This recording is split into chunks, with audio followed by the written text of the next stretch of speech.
Jizzax organik klasteri marmar go'sht olish uchun buzoqlar ko'paytirmoqda. Shu bilan birga ushbu klaster ichki bozorni o'ziga xos hidi bo'lmagan qo'y go'shti va yengil hazm bo'ladigan A2 toifadagi sut bilan ta'minlashni ham rejalashtirgan.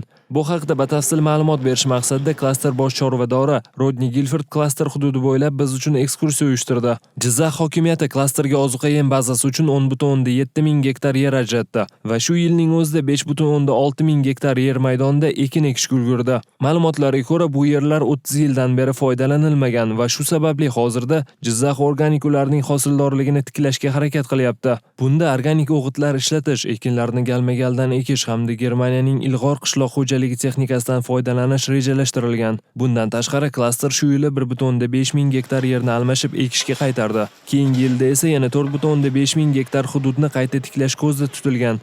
We'll average about 30 liters per cow per day and produce about 35,000 tons of milk per year. Biz qoramolni nafaqat go'sht, balki sut olish uchun ham yetishtiramiz.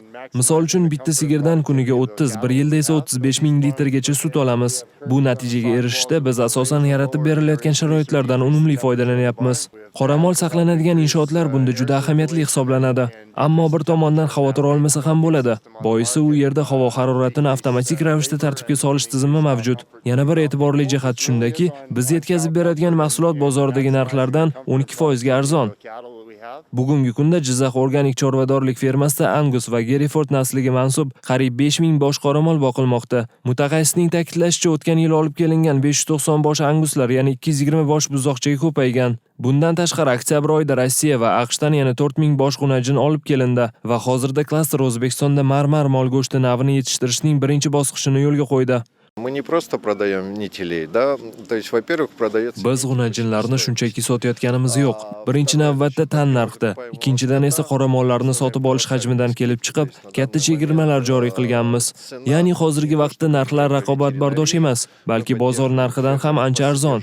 Bundan tashqari biz qoramol yetishtiruvchi, oziqa yetkazib beruvchi hamda veterinariya fermerlarini qo'llab-quvvatlaymiz. Bunga qo'shimcha qilib shuni ham ma'lum qilamizki, buzoqcha tug'ilsa, uni 7-8 oylik bo'lganda adolatli narxda sotib olamiz.